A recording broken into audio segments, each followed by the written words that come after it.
Hello friends, नमस्कार and welcome to समाधान। I hope साथियों आप सब अच्छे होंगे और स्टडी भी आपकी कंटिन्यू होगी। साथियों, बिहार कर्मचारी चयन आयोग के द्वारा जो 2 भर्तियां जारी की जाती है, तो उसमें तो एक है आपका इंटर लेवल का, जिसका अभी फॉर्म में करेक्शन किया जा रहा है। तो अगर आपके फॉर्म में भी कोई त्रुटि है तो करेक्शन कर लीजिएगा।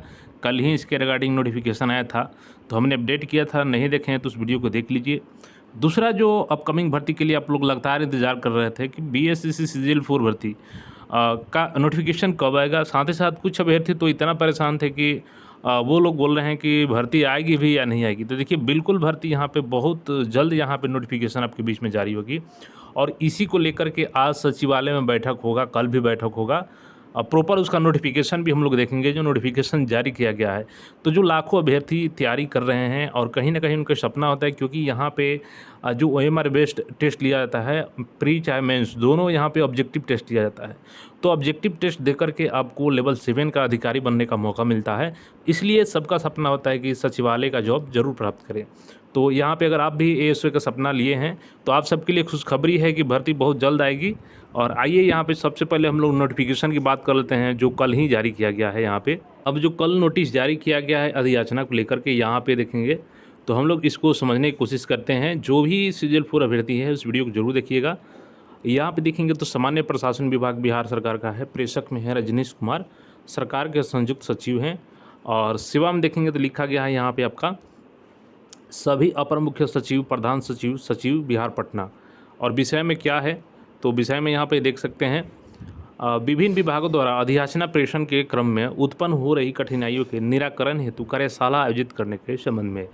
अब देखिए, जब से यहाँ पे न्यू रिजर्वेशन पॉलिसी लागू किया गया, यानी कि 75% आरक्षण का नियम लागू किया गया, तो होता क्या है कि जो पहले से नियम बने रहते हैं रोस्टर को लेकर के, तो वो पुराने रिजर्वेशन पॉलिसी के तहत बने होते हैं। अब जो नया रिजर्वेशन पॉलिसी यहाँ पे आ गया है, सब कैटेगरी में यहाँ पर रिजर्वेशन की जो लिमिट है वो चेंजेज हो चुकी है। तो यहाँ पे अधियाचना बनाने में काफ़ी परेशानी होती है। तो इसमें कोई त्रुटि ना हो, क्योंकि भर्ती थोड़ा लेट आए, लेकिन अगर त्रुटि नहीं होगी तो वो भर्ती यहाँ पे क्लियर हो जाती है। लेकिन अगर भर्ती में कोई यहाँ पे नोटिफिकेशन में गड़बड़ी हो जाती है तो नोटिफिकेशन को वापस लेना पड़ जाता है। इसलिए यहाँ पे पूरे सही तरीके से यहाँ पे अधियाचना को क्लियर किया जाए, इसीलिए कार्यशाला यहाँ पे आयोजित किया जा रहा है। अब देखेंगे यहाँ पे तो क्लियर मेंशन किया गया है। महाशय, निर्देशानुसार उपयुक्त विषय के संबंध में कहना है कि विभिन्न विभागों के स्तर से संबंधित अनुशंसीय आयोगों को राज्य अधीन सेवाओं के अधीन विभिन्न पदों पर नियुक्ति अधियाचना भेजने की कार्रवाई निरंतर की जा रही है। अब यहाँ पे देखेंगे तो इस संबंध में मुख्य सचिव बिहार द्वारा दिनांक 22 मई को अधियाचना भेजे जाने संबंधी कार्यों की समीक्षा की गई। अब देखिए, होता क्या है कि जो रोस्टर क्लियरेंस किया जाता है, तो जो विभिन्न यहाँ पे चाहे वो बीएसएससी के माध्यम से भर्ती होने वाली हो, बीपीएससी के माध्यम से भर्ती होने वाली हो, या बीपीएसएससी यानी जो दरोगा भर्ती होती है उस आयोग के द्वारा होनी हो, तो यहाँ पे मुख्य सचिव बिहार के द्वारा इस अधियाचना का जो कार्य की समीक्षा किया गया कि आखिर जो रोस्टर क्लियरिंग किया जा रहा है तो उसमें क्या समस्याएं आ रही है। तो देखिए, समीक्षा के क्रम में पाया गया कि अन्य तथ्यों के साथ साथ नए आरक्षण अधिनियम के आलोक में रोस्टर क्लियरेंस के संबंध में भी कठिनाइयाँ उत्पन्न हो रही है, जिसका निराकरण कर यथाशीघ्र अधियाचना भेजने का निर्देश मुख्य सचिव बिहार द्वारा किया गया है।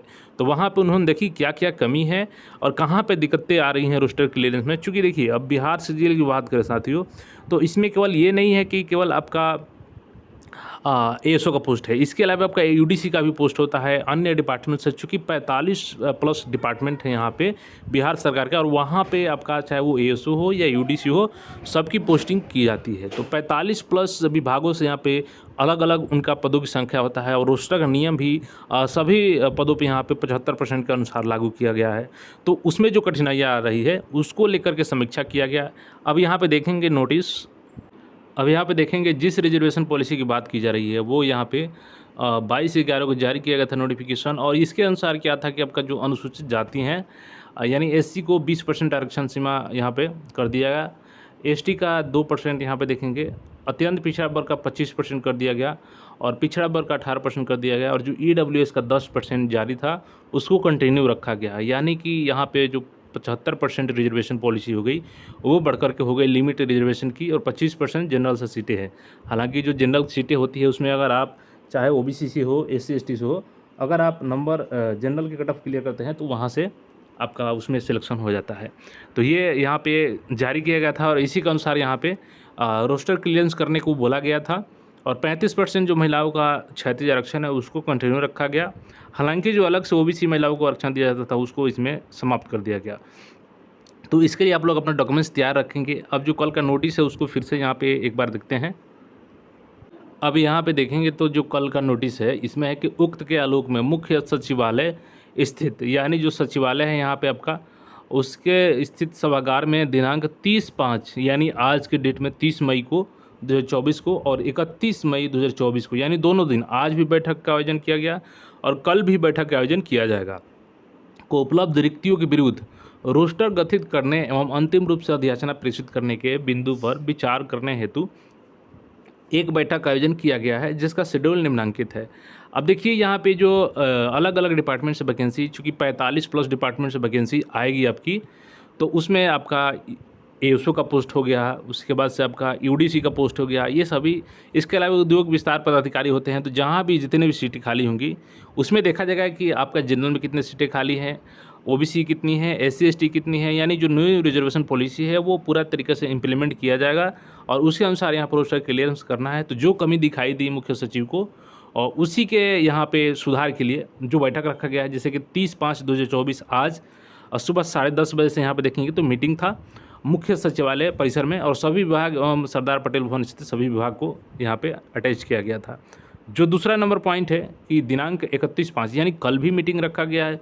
टाइमिंग वही है, 10:30 बजे पूर्वाह्न से आरंभ होगा और ये होगा नया सचिवालय, नियोजन भवन, विद्युत भवन और विश्वेश्वरैया भवन स्थित सभी विभागों एवं अन्य भवनों में अवस्थित विभाग।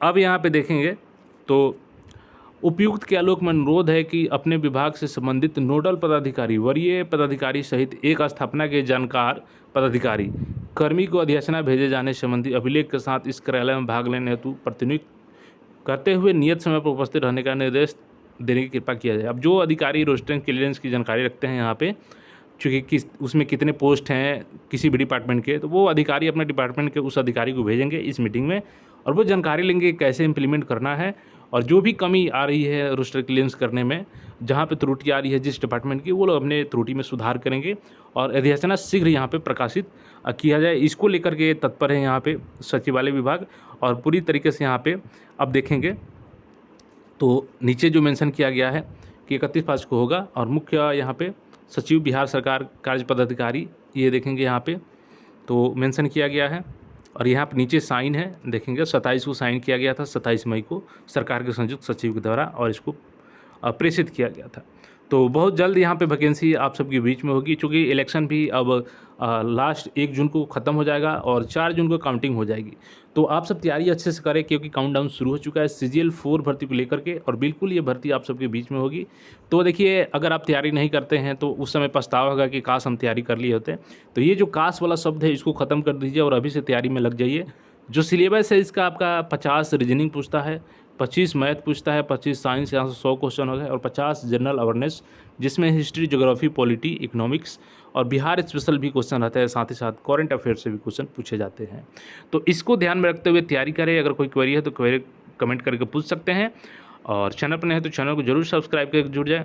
और सचिवालय भर्ती के लिए अगर आप इंतजार कर रहे हैं तो तैयारी आपको कर देना चाहिए शुरू, क्योंकि ऐसा मौका बार बार नहीं मिलेगा, क्योंकि लगातार CGL 3 के बाद CGL 4 आ रहा है, तो फिर CGL 5 में सीट कम भी बचेगी और थोड़ा लेट से भी भर्ती आएगा। तो इसलिए इसमें आप जी जान लगा दीजिए और तैयारी करके सिलेक्शन ले लीजिए।